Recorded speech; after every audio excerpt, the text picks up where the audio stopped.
بسم اللہ الرحمن الرحیم اللہم صلی علی سیدنا مولانا وعلی آل سیدنا مولانا محمد بعدد کل ذرہ.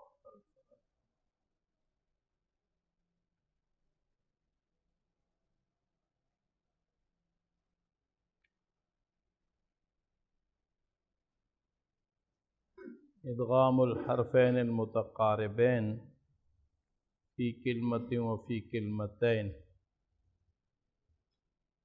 حروف متقارب، یہاں تقارب کہہ دیا، متجانس نہیں کہا. متجانسین کو اس کے تحت ہی بیان کریں گے، اس لیے کہ متجانسین حروف جو ہیں وہ متقاربین لازمی ہیں، اس لیے کہ متحدہ فی المخرج حروف جو ہیں ان میں تقارب زیادہ ہے، تو عنوان متقاربین کا قائم کیا ہے. ایک کلمے میں متقاربین میں قاف کا ادغام بیان کیا کہ کاف میں ہوتا ہے، لیکن اس کی شرط یہ ہے کہ ماقبل متحرک ہو اور مابعد جو ہے وہ میم ساکن ہو. قلقکن میں البتہ ادغام ہے، اس لیے کہ جس طرح بعد میں میم ساکن میں ہو تو ادغام ہوتا ہے، تو یہاں اس کلمے میں نون مشدد ہے، تانیث کا صیغہ ہے، جمع کا صیغہ ہے، اس لیے اس میں ادغام ہوا. لیکن یہ کہا حق ہے کہ اس میں اظہار بھی ہے. متقاربین متجانسین کا ادغام اگر دو کلموں میں ہوں تو مدغم حروف جو ہیں وہ شفا لم تذق کے شعر میں 16 حروف کو بیان کیا ہے. اس میں ہر کلمہ جو ہے اس کا پہلے والا حرف مدغم حرف ہے. اس کے بعد میں نے یہ بتایا کہ معنی ادغام میں اگر پہلا حرف منون ہے، تنوین والا ہے، تو ادغام نہیں ہوگا. اگر تا خطاب کی ہے ادغام نہیں ہوگا. مشدد حرف ہے تو ادغام نہیں ہوگا، جس طرح کہ مثلین میں معنی ادغام ہیں. اور معلل ہے، مجزوم ہے، آخر سے حروف علت وغیرہ حذف ہوئے ہیں اور اب اجتماع کی صورت بن گئی ہے، تو متقاربین متجانسین میں ادغام نہیں ہوگا. مثلین میں مجزوم کلمات میں دونوں وجود تھیں، اظہار بھی تھا اور ادغام بھی. اب مخارج کی ترتیب سے شفا لم تذق والے 16 حروف مدغم جو ہیں ان کو بیان کرنا شروع کیا. تو سب سے پہلے ہا کو لائے کہ ہا کا عین میں ادغام ہوا ہے، لیکن ایک ہی کلمہ ہے، فمن زحزح عن النار میں ادغام ہوا ہے، باقی کہیں بھی ادغام نہیں ہوا. اور پھر دوسرا حرف قاف کا کاف میں اور کاف کا قاف میں تیسرا حرف، لیکن اس کے لیے شرط مقرر کی کہ ماقبل جو ہے متحرک ہونا چاہیے. ماقبل سکون ہو تو پھر ثقل نہیں پایا جاتا، متحرک ہوگا تو ثقل پایا جائے گا. تو یہ قاف کا کاف میں جو ادغام ہے تو قرآن مجید میں 11 جگہوں میں ہوا ہے، اور اسی طرح جو کاف کا قاف میں ادغام ہے تو یہ قرآن مجید میں کل 32 مقامات پر ادغام ہوا ہے۔ ایک ادغام قاف کا کاف میں ادغام صغیر ہے، الم نخلقکم، لیکن اس میں علامہ دانی رحمۃ اللہ علیہ کے فرمان کے مطابق ادغام تام بھی ہے، ناقص بھی ہے، لیکن تام جو ہے اولا ہے، بہتر ہے۔ بعض حضرات نے فقط تام ہی نقل کیا ہے، لیکن علامہ دانی کے طریق پر دونوں ہیں، اور یہ جو متقاربین متجانسین میں کبیر کی قسم ہے، ادغام کبیر، تو اس میں فقط تام ہوگا، ناقص نہیں ہوگا۔ خلق کل شیء، خلق کل شیء۔ اس کے بعد آگے جو ہے شجریہ حروف آ جاتے ہیں، تو شجریہ میں پہلا حرف جیم ہے، تو جیم کا ادغام یہ چوتھا حرف ہے تا اور شین میں، لیکن یہ فقط 2 ہی جگہوں میں، 2 کلموں میں ہوا ہے، ایک کلمے میں تا میں، ایک کلمے میں شین میں، للمعارض تعرج اور اخرج شطأہ۔ اس کے بعد 5واں حرف آج بیان کر رہے ہیں، فرمایا وعند سبیلا شین ذی العرش مدغم وضاد لبعض شأنهم مدغما تلا۔ 5واں حرف شین جو ہے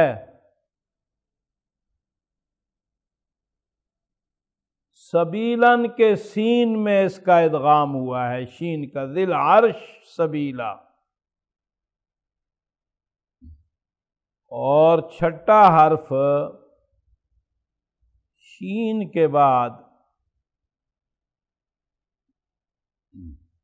چونکہ شجریہ حروف میں جیم کا ادغام، پھر اس کے بعد شین کا ادغام، اور آگے جو حرف آ جاتا ہے شین کے بعد چھٹا حروف، وہ ہے ضاد۔ فرمایا وضاد لبعض شأنهم مدغما تلا، اور ضاد جو ہے صرف ایک جگہ قرآن مجید میں ابو عمر بصری صاحب نے لبعض شأنهم، ضاد کا شین میں ادغام پڑا ہے۔ تلا یتلو، تلون سے تو اتباع کا معنی ہے، پیروی کرنا، لیکن تلا یتلو تلاوتاً سے پڑھنے کے معنی میں ہے، تو یہاں مراد کیا ہے؟ پڑھنا ہے، پڑھا ہے۔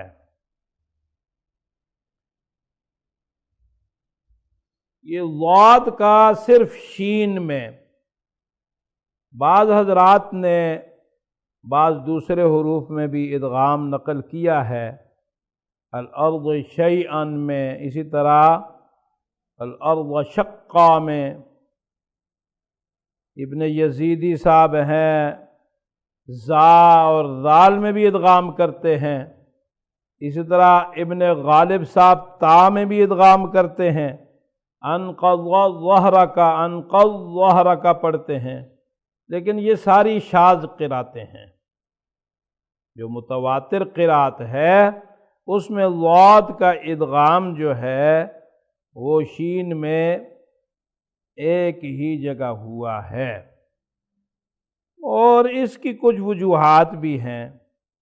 الارض شیئا، اس میں تو لبعض شأنہم ہی کی طرح ہے یہ کلمہ، کہ ضاد سے پہلے الارض میں بھی را ساکن ہے، اور ضاد سے پہلے لبعض میں بھی عین ساکن ہے، لیکن اور پھر ضاد یہاں بھی مکسور ہے وہاں بھی مکسور ہے، لیکن علامہ جزی رحمۃ اللہ علیہ فرماتے ہیں کہ یہ ادغام ضاد کا شین میں عین ساکن کے بعد اس میں دقت نہیں ہے، اس لیے کہ عین کا ادا کرنا جو ہے اس میں کوئی صعوبت نہیں ہے، آسانی سے لباشأنہم، لیکن را کے ادائیگی میں چونکہ اس میں تقریر ہے تو تھوڑی سی دقت ہے۔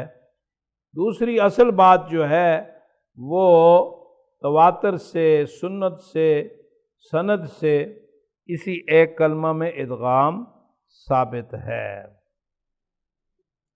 اس کے بعد فرماتے ہیں وفی زوجت سین النفوس ومدغم، النفوس زوجت، سین میں یہ سین کا زوجت کی زا میں ادغام کیا گیا ہے،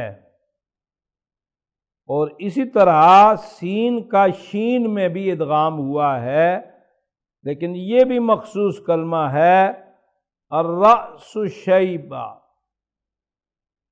الرأس شیبہ، واشتعل الرأس شیبہ۔ تو یہ سورہ مریم میں پہلے رکوع میں جو ہے کلمہ، لیکن اس میں یہ ادغام اس حالت میں کہ اس میں اختلاف ہے ہم تک پہنچایا گیا ہے، تو اس میں دو وجوہ ہو جائیں گی، اظہار بھی ہوگا اور ادغام بھی ہوگا، جس کا مطلب یہ ہے کہ ادغام پڑھتے ہوئے آپ یہ کلمہ جب آئے تو اس میں پھر ادغام کے ساتھ اظہار بھی دوسری وجہ پڑھیں گے، اور اگر آپ ابو عمر بصری صاحب کے لیے اظہار پڑھتے آ رہے ہیں تو پھر فقط اظہار ہی پڑھیں گے۔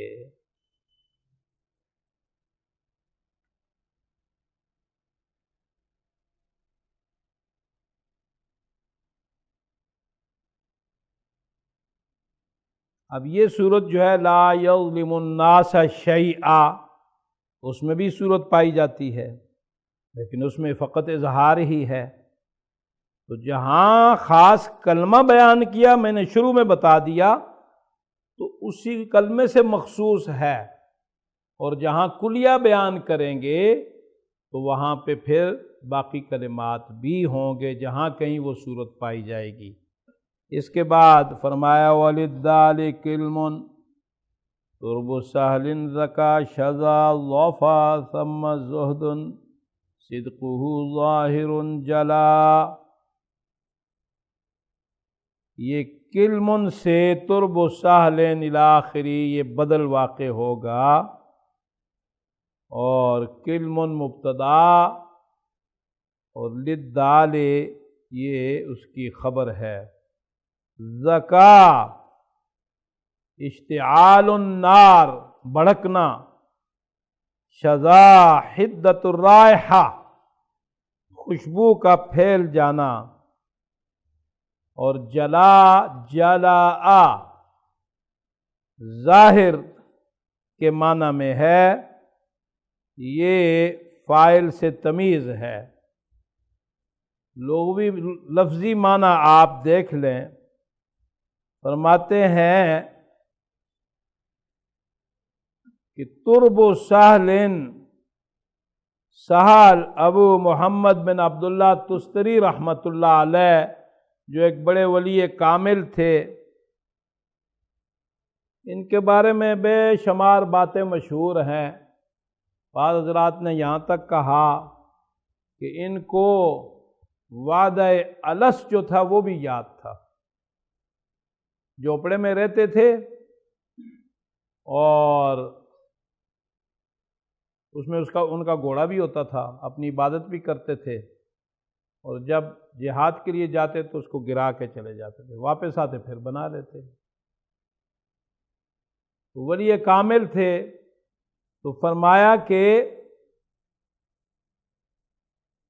سہل تستری رحمۃ اللہ علیہ کی قبر کی مٹی مہک گئی خوشبو کے اعتبار سے، اس میں ایسا زہد ہے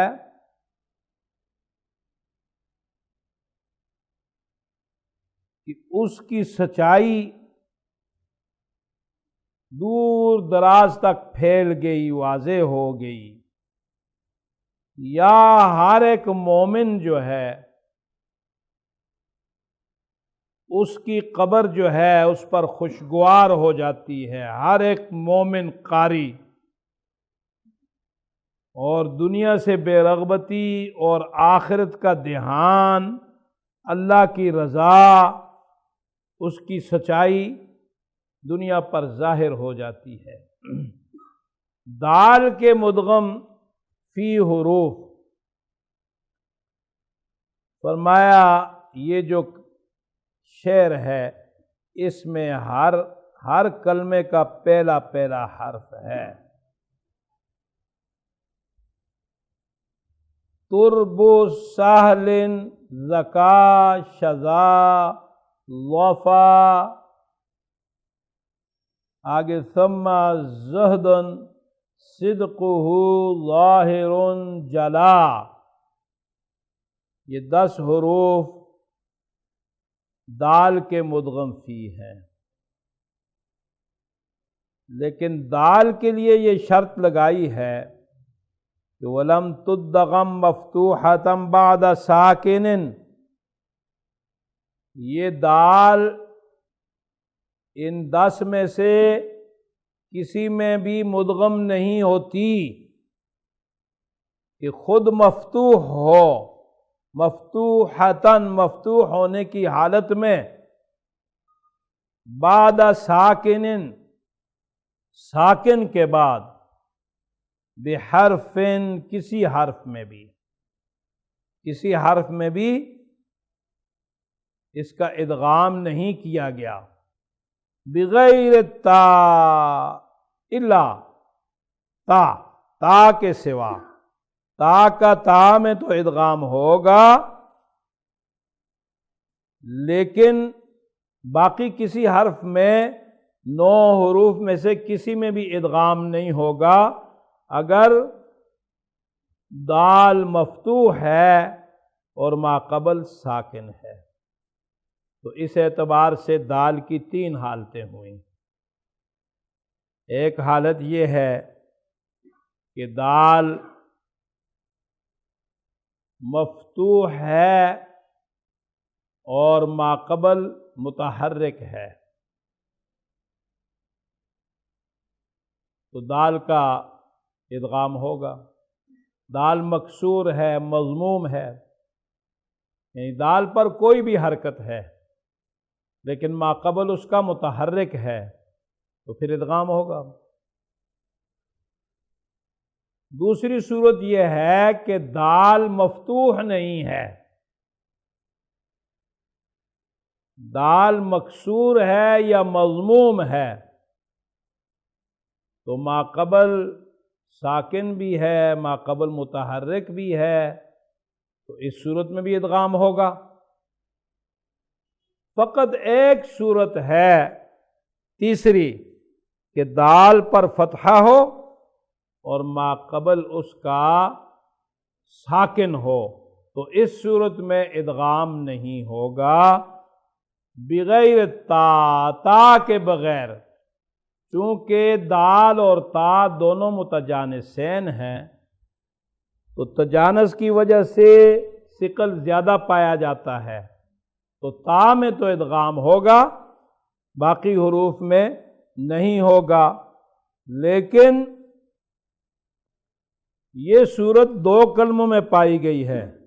دال کے بعد تا جو ہے بعد توکیدہا میں ہے اور کادا تزیغو میں ہے، یہاں تو کات تزیغو بعد توکیدہا، تا میں تو ادغام ہوگا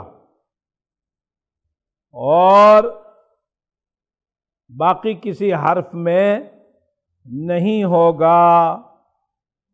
اب یہاں پہ مثالیں دیکھیں کہ دال متحرک ما قبل متحرک عدد سنین المسجد تلک تفقد صواع الملک شاہد شاہدن.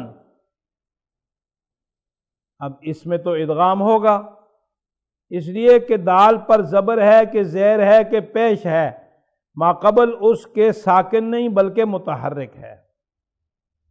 تو آپ عدد سنین اور المسجد تلکا نفق الصواع شاہد ادغام کریں گے. دوسری صورت ہے دال کا ما قبل تو ساکن ہے لیکن دال مکسور ہے یا دال مضموم ہے، من بعد ظلمہ من بعد ذالک. اسی طرح یرید ظلما یرید ثوابا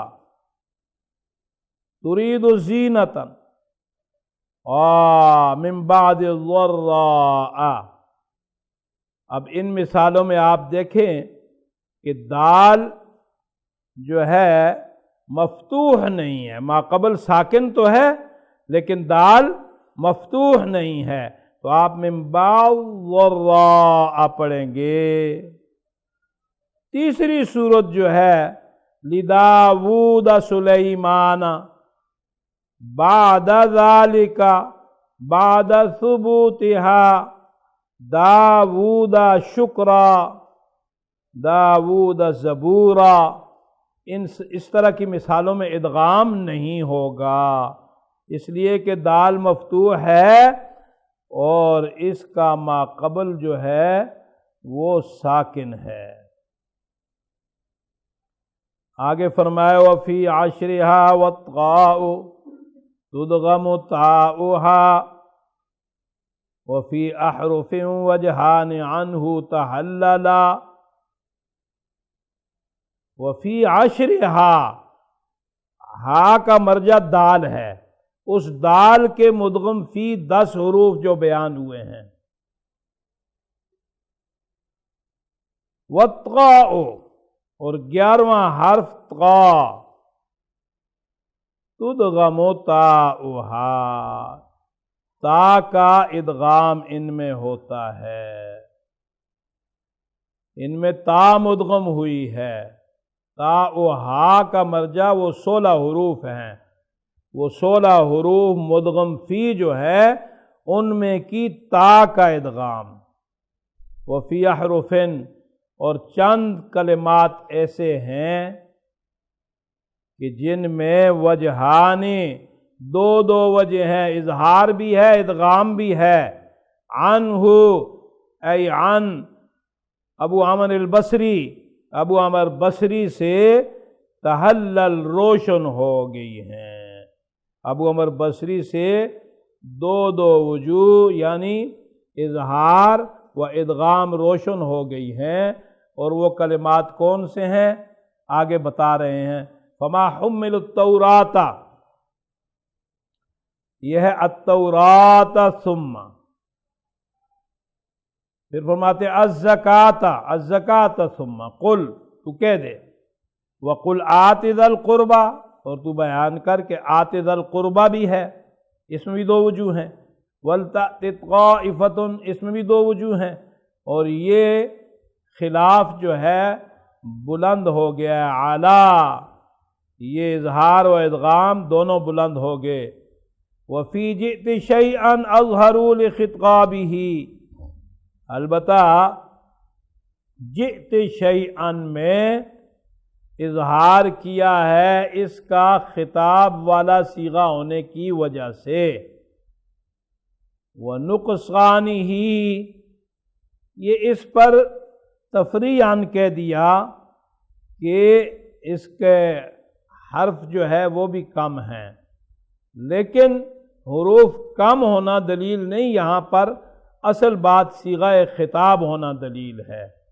فرمایا والکسر الادغام سہلا، اور جئت میں جو تا کا کسرہ ہے اس نے ادغام کو آسان بنا دیا ہے۔ تو نتیجہ یہ نکلا کہ ادغام اور اظہار یہاں دونوں وجہیں جائز ہیں اس کلمے میں۔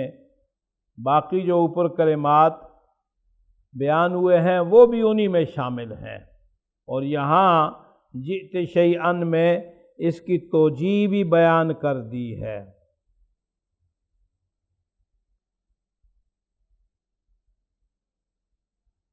ایک کلمہ اور ہے وَلَمْ يُؤْتَ سَاعَةً،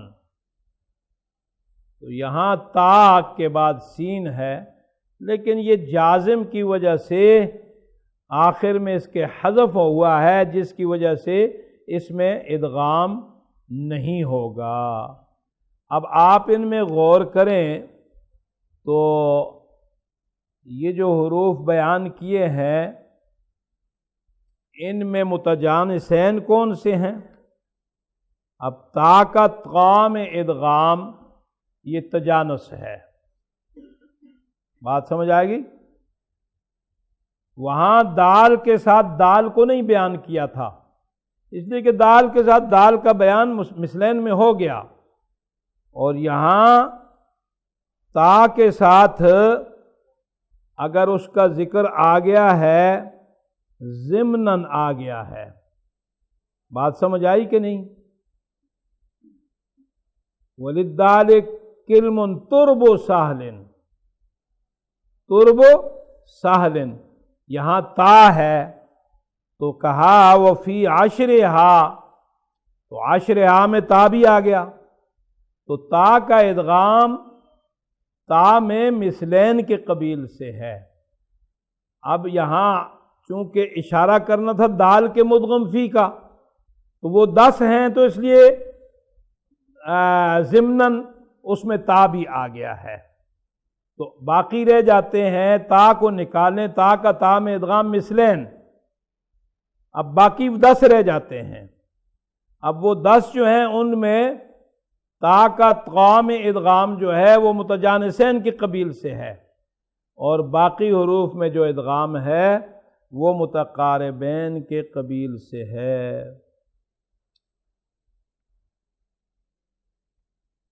وفی خمسۃ وہی الاوائل ثاؤها وفی الصاد ثم السین ذال تدخلا، فرماتے ہیں کہ وہی شروع والے دال کے جو مدغم فی ہیں، شروع والے 5 ترب سہل ذکا شذا ظفا، یہ 5 حروف، ان میں فرمایا شروع کے ان 5 حروف میں تا کا ادغام ہوتا ہے، یہ 10واں حرف ہے 16 میں سے، 10واں مدغم حرف ہے، اور اس کے لیے انہوں نے عموم بیان کیا ہے۔ یہ صورت جہاں پر بھی آئے گی تو تا کا زال میں تو متجانسین ہوگا، لیکن باقی جو 4 حرف ہیں جیسے حدیث الضیف، حدیث ضیف، حیث تؤمرون، وورث سلیمان حیث شئتما، یہاں یہ ادغام جو ہے یہ متقاربین کے قبیل سے ہے۔ آگے فرماتے ہیں وفی الصاد ثم السین ذال تدخلا، ذال کا ادغام یہ 11واں حرف ہے ذال، اس کا ادغام 2 حرفوں میں ہوا ہے، ایک تو صاد ہے اور دوسرا سین ہے۔ واتخذ السبیلہ، واتخذ السبیلہ، یہ 2 جگہوں میں ہے سورہ کہف میں، اور صاد کا ایک ہی جگہ آیا ہے متخذ صاحبہ، لقمان میں متخذ صاحبۃ، وفی اللام راء وہی فی الراء وَأُظْهِرَا إِذَا انْفَتَحَا بَعْدَ الْمُسَكَّنِ مُنزَلًا، اور لام میں را کا ادغام، اور وہ را جو ہے، وہ لام جو ہے پھر را میں مدغم ہوئی ہے۔ وَأُظْهِرَا، ان دونوں کا تثنیہ ہے اظہرا، ان دونوں کا لام اور را دونوں کا اظہار کیا گیا ہے۔ اذن فتحا، جبکہ یہ دونوں مفتوح ہوں، را پر فتحہ ہے، لام پر فتحہ ہے، بعد المسکن منزلا، ساکن کے بعد جب محل کے اعتبار سے، نزول کے جگہ کے اعتبار سے جب یہ ساکن ہوں، ساکن کے بعد جب مفتوح ہوں تو پھر ان کا اظہار کیا گیا ہے۔ سوا قالا، البتہ قالا جو ہے یہ مستثنا ہے۔ قالا چونکہ کثرت سے استعمال ہوا ہے تو اس کا ادغام تو ہوگا قال رب، لیکن باقیوں کا ادغام جو ہے قالا کے علاوہ باقی کہیں بھی لام اگر مفتوح ہے ما قبل ساکن ہے تو پھر ادغام نہیں ہوا۔ آگے فرماتے ہیں ثم النون، پھر اس کے بعد نون ہے، یہ 12واں حرف ہے نون۔ فرماتے ہیں کہ نون کا ادغام تدغم فیہما، دونوں میں، لام میں بھی ہوا ہے اور را میں بھی ہوا ہے، علی اثر تحریک، حرکت کے بعد ہونے کی شرط پر۔ اب جہاں تک لام کا یا را کا تعلق ہے تو ان کا ادغام، ان کی بھی جیسے میں نے پیچھے بتایا تھا 3 حالتیں اس کی بھی ہوں گی۔ لام مفتوح ما قبل ساکن، اس صورت میں تو ادغام نہیں ہے قالا کے سوا، اور اگر لام مکسور ہے، مضموم ہے، مفتوح ہے، ما قبل متحرک ہے تو پھر ادغام ہوگا، اور اگر لام مکسور یا مضموم ہے اور ما قبل ساکن ہے تو ادغام ہوگا۔ اسی طرح را کی بات ہے، را مفتوح ما قبل ساکن، ادغام نہیں ہوگا، اور اگر را مفتوح مکسور مضموم ما قبل متحرک ادغام ہوگا۔ را مکسور یا مضموم ما قبل ساکن پھر بھی ادغام ہوگا، اور قالا جو ہے وہ مستثنا ہے، اس لیے کہ قالا میں لام مفتوح ہے اور اس سے پہلے ساکن ہے، کثرت سے استعمال ہوا ہے، اس لیے قالا کا ادغام کیا جاتا ہے۔ اور نون کا کہا کہ لام اور را دونوں میں ادغام ہوگا، لیکن حرکت کے بعد ہونے کی شرط پر۔ یہاں نون کی حرکت نہیں بیان کی، نون پر زبر ہو، زیر ہو، پیش ہو، لیکن ما قبل اس کے زبر زیر پیش ہونی چاہیے۔ اگر ما قبل ساکن ہوگا تو پھر نون کا ادغام نہیں ہوگا، البتہ ایک کلمہ اس سے بھی مستثنا ہے، جس طرح وہاں لام میں قالا مستثنا تھا تو نون میں یہاں نحنو کا نون جو ہے وہ مستثنا ہے، نون کا ادغام ہوگا نحلہو، سوا نحن مسجلا، نحنو کے نون کے سوا جو مطلقاً ہے۔ اب آپ یہاں دیکھیں کہ لام اور را، لام کا را میں تو 84 مقامات پر ادغام ہوا ہے، اور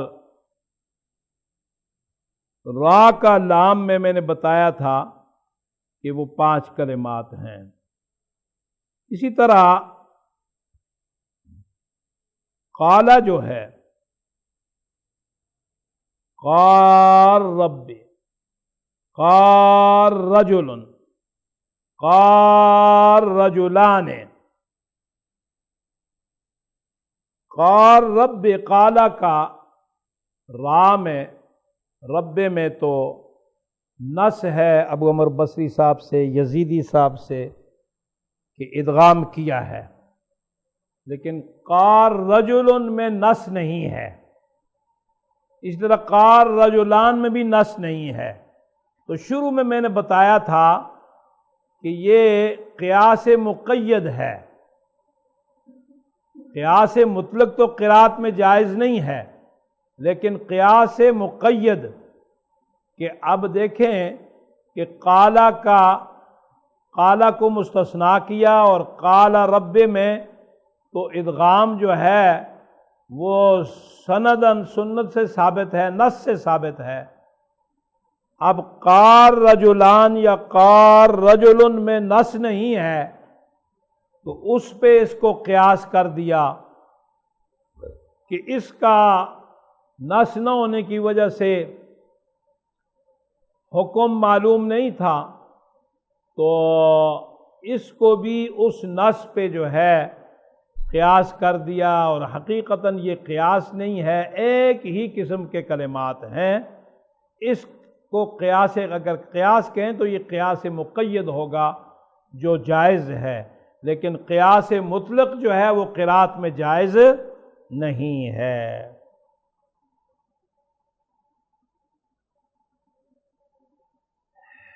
نون کا را اور لام میں، را میں 5 جگہوں میں ہے اور لام میں 73 مقامات پر ہے۔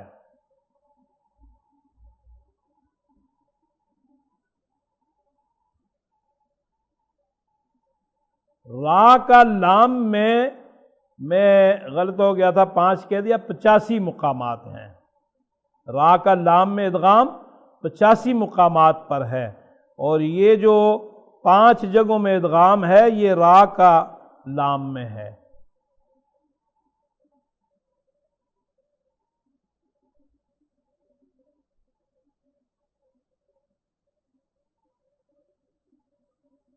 نون کا، را کا نہیں، نون کا را میں ادغام 5 جگہوں پر ہے۔ نون کا را میں ادغام 5 مقامات میں ہے، اور لام کا را میں 84 مقامات ہیں، اور را کا یعنی لام کا را میں 84 ہیں، اور را کا لام میں 85 ہیں۔ نون کا را میں 5 جگہ ہیں، اور نون کا لام میں 73 مقامات ہیں جہاں اس کا ادغام ہوتا ہے۔ آگے فرمایا وَتُسْكَنُ عَنْهُ الْمِيمُ مِنْ قَبْلِ بَائِهَا عَلَى إِثْرِ تَحْرِيكٍ فَتَخْفَى تَنَزُّلًا۔ اور ان ابو عمر بصری صاحب نے میم اپنی با سے پہلے، قبل، حرکت کے بعد ساکن کی جاتی ہے، پھر وہ میم اخفاء والی ہو جاتی ہے تلفظ میں کمی کے باعث۔ فتخفا تنزلا، تلفظ میں کمی کے باعث، تنزلا تمیز یا مفعول لہو تخفا کا، اور اس کا عطف جو ہے یہ تسکن پر ہے۔ مقصد یہ ہے کہ جب 15واں حرف میم ہے، اس سے پہلے حرکت ہو اور اس کے بعد با آ جائے میم سے پہلے حرکت ہو اور میم کے بعد با آ جائے، جیسے آدم بالحق، آدم بالحق، اور اسی طرح عالم بما، تو یہاں پر میم کو آپ ساکن کر دیں گے اور میم میں آپ اخفا کریں گے۔ یہ ادغام کے قائم مقام ہے، اخفا سے اس طرف اشارہ کر دیا ہے، ساکن کر کے اس میں اخفا کیا جائے گا، تشدید نہیں ہوگی۔ جس طرح ادغام میں تشدید ہوتی ہے، مدغم فی حرف مشدد پڑھا جاتا ہے، تو یہاں پر تشدید نہیں ہوگی، صرف ساکن کر کے اس کو اخفا سے پڑھیں گے۔ اور آخری حرف بتایا 16واں، وَفِي مَن يَشَاءُ مَا يُعَذِّبُ حَيْثُ مَا أَتَى، يُعَذِّبُ مَن يَشَاء کا کلمہ جو ہے، اس میں یعذب کی با میم میں مدغم ہوتی ہے، اور یہ کلمہ جہاں کہیں بھی آئے، یعنی با کا میم میں ادغام ہوگا، لیکن صرف اس کلمے میں یعذب من یشاء میں، اس کے علاوہ باقی کہیں بھی با کے بعد اگر میم آتی ہے تو وہاں پر ادغام نہیں ہوگا۔ اب جب یہاں پر اختتام ہو گیا تو آخر میں ناظم رحمت اللہ علیہ فرماتے ہیں فَدْرِ الْأُصُولَ لِتَأْصُولَا، پس تو ادغام کے سارے قواعد کو لے لے، حاصل کر لے، جان لے، قابو کر لے، تاکہ تو مرجع بن جائے، لِتَأْصُولَا، تاکہ تو اصل بن جائے، کہ کہیں روایت میں تو غلطی بھی نہ کرے اور لوگ تجھ سے رجوع کریں۔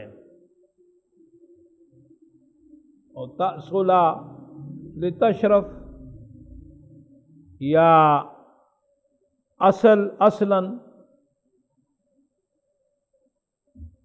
یہاں چونکہ مسائل ختم ہو گئے تھے، مدغم حروف 16 کے مدغم فی سب بیان کر دیے، اس کے بعد 2-3 اور چیزیں ہیں جو ادغام سے متعلق ہیں، ان کو بیان کرتے ہیں، اور یہ کوئی مشکل نہیں ہے، اس لیے اس کو ہم ختم کرتے ہیں۔ آگے آپ کے پاس صرف ایک ہفتہ ہوگا، ایک ہفتے میں جتنا سبق ہو گیا، پھر اس کے بعد عید کی چھٹیاں ہوں گی۔ آئندہ جمعرات کو ہم عید کی چھٹیاں کریں گے۔ تنبیہات ہیں چند، فرماتے ہیں وَلَا يَمْنَعُ الْإِدْغَامُ إِذْ هُوَ عَارِضٌ إِمَالَةَ كَالْأَبْرَارِ وَالنَّارِ أَثْقَلًا۔ ابو عمر بصری صاحب رائی کلمات میں امالہ کرتے ہیں، الابرار الابریر پڑھتے ہیں۔ اب اس سے پہلے اس طرح النہیر پڑھتے ہیں، النیر پڑھتے ہیں، تو فرماتے ہیں کہ ادغام چونکہ ایک عارضی کیفیت ہے اور امالہ جو ہے وہ اصلی کیفیت ہے۔ اب اس میں علماء کی بحث ہے کہ امالہ اصل ہے یا فتح اصل ہے۔ بعضوں نے کہا کہ امالہ اصل ہے، بعضوں نے کہا نہیں فتح اصل ہے، لیکن بات اصل میں یہ ہے کہ یہ تو ایک ادائی ہے اور ایک سماعی ہے، ایک عادت کی بات ہے۔ جن لوگوں کے ہاں ان کی عادت امالہ پڑھنے کی ہے، ان کے ہاں امالہ اصل ہے، جن کے ہاں فتح پڑھنے کی ہے، ان کے ہاں فتح اصل ہے۔ تو بہرحال یہ تو حرف کی اصلی کیفیت ہے، فتح ہے یا امالہ ہے۔ اب آپ جو ادغام کرتے ہیں تو ادغام تو تخفیف کے لیے، ثقل کو دور کرنے کے لیے کرتے ہیں، تو اس لیے اس عارضی کیفیت کی وجہ سے آپ امالہ کو منع نہیں کر سکتے، امالہ ہوگا، یعنی ادغام بھی کریں گے اور ساتھ امالہ بھی کریں گے۔ انہیر لآیات، انہیر ربنا واشمم ورم فی غیر باء ومیمہا مع الباء او میم وکم متعملا۔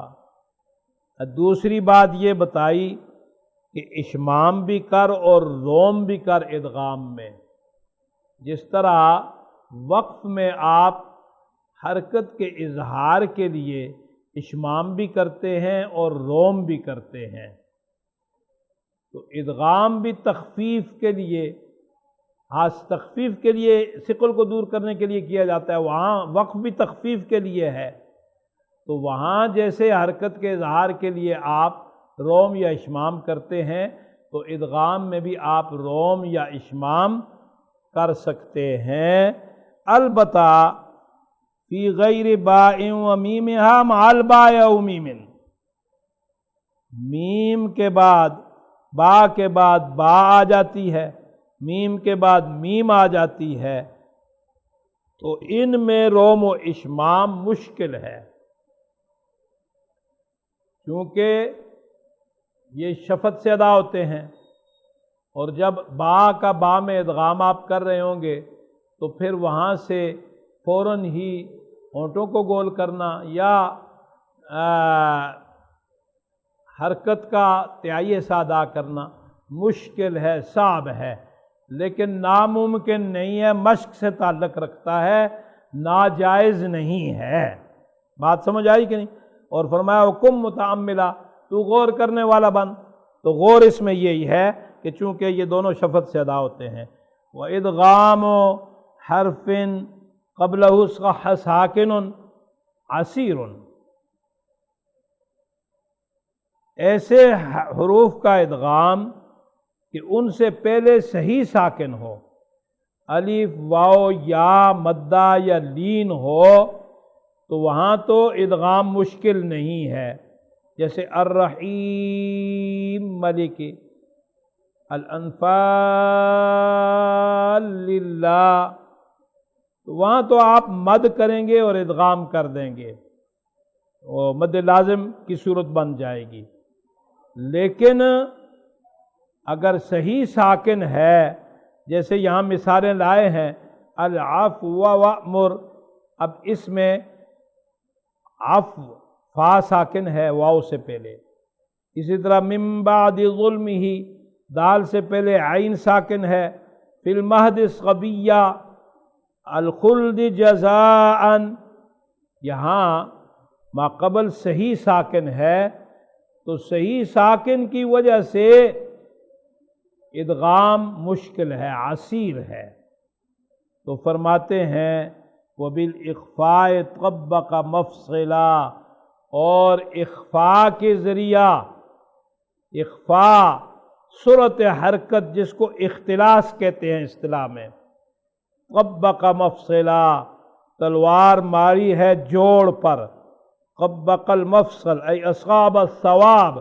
درستی کو پہنچ گیا ہے، کامیابی کو پہنچ گیا، لفظی معنی جوڑ پر تلوار مارنا، مفصل طبق، تلوار جوڑ پر نشانے پر ماری ہے، یعنی جب آپ صورت حرکت سے ہر حرف کو پڑھیں گے تو اس میں آسانی ہو جائے گی، لیکن مشکل ہونے کے باوجود تھوڑا سا مشق سے تعلق رکھتا ہے، ناممکن نہیں ہے، دونوں جائز ہیں۔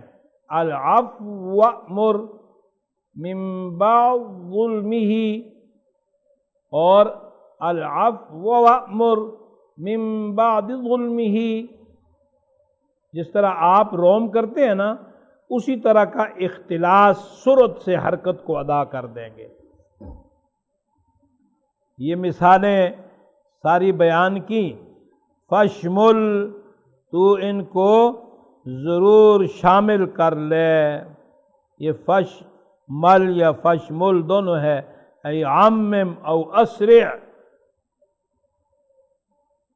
شم الامر اذا عم و احاط بہ، عام کر دے اس کو، جلدی سے شامل کر لے اس کو۔ تو مقصد یہ ہے کہ یہ اس کی مثالیں ہیں۔ اس کے ساتھ ساتھ شروع میں نے آپ کو بتایا تھا کہ علامہ شاطبی رحمۃ اللہ علیہ نے علامہ دانی کے طریق سے ادغام جو ہے سوسی کے لیے پڑھا ہے، دوری کے لیے اظہار کیا ہے، لیکن آگے مدات کی بحث میں آپ پڑھیں گے کہ سوسی کے لیے فقط قصر ہے منفصل میں، اور سوسی کے لیے حمزہ ساکنہ کا ابدال بھی ہے۔ تو میں نے یہ بتایا تھا کہ جب آپ ادغام کریں گے تو ادغام کے ساتھ آپ مد منفصل ہو تو اس میں آپ ابدال کریں گے، اور مد منفصل میں آپ قصر پڑھیں گے، اور حمزہ ساکنہ آ رہا ہو تو اس میں آپ ابدال کریں گے۔ دوری صاحب کے لیے اظہار ہے، اظہار کے ساتھ آپ مد منفصل میں قصر بھی پڑھ سکتے ہیں اور توسط بھی پڑھ سکتے ہیں، لیکن حمزہ ساکنہ میں آپ ابدال نہیں کریں گے بلکہ حمزہ ساکنہ کی آپ تحقیق پڑھیں گے۔ میں نے اس کتاب العلویہ علی الشاطبیہ میں اس کے آخر، حالانکہ یہ بحث یہاں پہ تو تھوڑی آپ لوگوں کے لیے مشکل ہے، کیونکہ نہ تو آپ نے حمزہ ساکنہ کے قواعد پڑھے ہیں اور نہ ہی آپ نے مد کے قواعد پڑھے ہیں، لیکن بات آسان ہے کہ سوسی صاحب معقول کو معقول پڑھتے ہیں، یؤمن کو یومن پڑھتے ہیں، حمزہ ساکنہ کا ہر جگہ ابدال کرتے ہیں، اور مد منفصل میں قصر پڑھتے ہیں۔ دوری صاحب جو ہیں وہ تحقیق پڑھتے ہیں اور مد منفصل میں قصر بھی پڑھتے ہیں اور توسط بھی پڑھتے ہیں۔ تو اب جب ادغام آپ کریں گے تو عملاً سوسی کے لیے پڑھیں گے، اظہار کریں گے تو عملاً آپ دوری کے لیے پڑھیں گے۔ تو کچھ مثالیں یہاں جمع کر دی تھیں، مثلا حیث شئتما، اب یہاں ادغام بھی ہے اور شئتما حمزہ جو ہے اس میں تحقیق بھی ہے، ابدال بھی ہے۔ تو حیشیتما جب آپ ادغام کریں گے تو سوسی کے لیے کیسے پڑھیں گے؟ حیشیتما، اور اگر آپ اظہار کریں گے تو پھر آپ پڑھیں گے حیث شئتما۔ اظہار تحقیق، اظہار ابدال، اور اظہار ادغام و ابدال۔ یہ ولا اقول لکم، اس میں لا کے بعد لا پر مد منفصل ہے، اس کی وجوہ بتا دی ہیں، اور پھر یؤمنون بما انزل، اب یہاں بھی یؤمنون کو منفصل کے ساتھ جمع کر دیا ہے، اور آگے مثالیں دی ہیں میں نے، قال لا یأتیکما طعام ترزقانہ الا، تو یہاں ادغام کی اور ابدال کی اور منفصل کی تینوں وجوہ جمع ہوتی ہیں۔ قال لا یأتیکما طعام ترزقانہ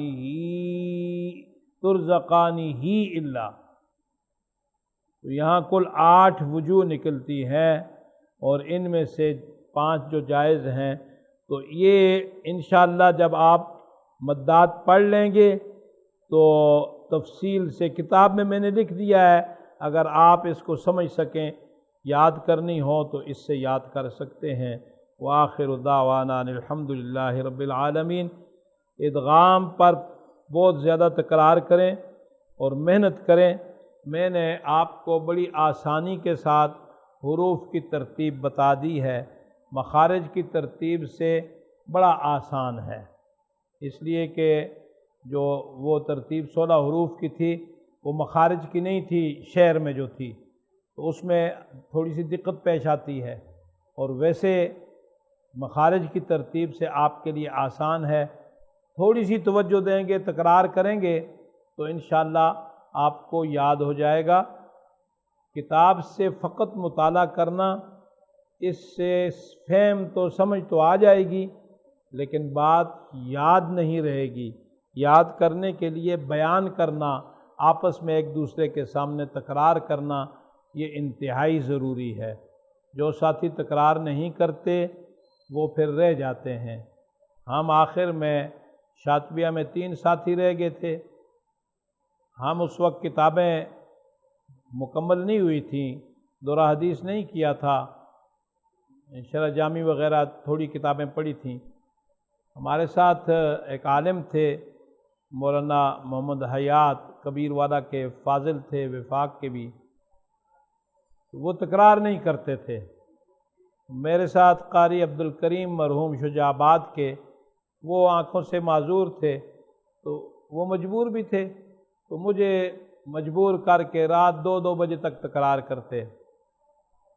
تو انہیں ہم کہتے بھائی آئیں ہمارے ساتھ تکرار کریں، وہ کہتے تم پاگل ہو، تم جتنا ایک صفحے کا تکرار کرتے ہو اتنا میں پورا باب جو ہے وہ مطالعہ کر لیتا ہوں۔ تو نتیجہ کیا ہوا، امتحان میں ہم نے 20 نمبر لیے، پاس ہو گئے، وہ فیل ہو گئے مولوی یاد صاحب، حالانکہ وہ عالم تھے، لائق فائق آدمی تھے، لیکن تکرار سے بیان کرنا، پھر طالب کے سامنے بھی بیان کرنا، یہ آسان، پڑھانا بھی آسان ہو جاتا ہے۔ اور اگر تکرار آپس میں نہ کیا جائے تو پھر مسئلہ اگر ذہن میں ہے بھی تو زبان پہ نہیں آتا ہے۔ تکرار بڑا ضروری ہے، تھوڑا ٹائم نکالیں لیکن تکرار ضرور کریں۔ دوسری بات یہ ہے کہ کل بھی میں نے آپ سے کہا تھا کہ شکایت ملی تھی کہ آپ جو یہاں رہتے ہیں تو ظہر کے بعد آپ ادھر ادھر پھرتے ہیں، تو اس طرح کام چلے گا نہیں۔ میں نے سفر میں جتنا آپ کو پڑھایا ہے میں اجرا شروع کروں گا، جمع الجمع میں فرداً بھی ہے کہ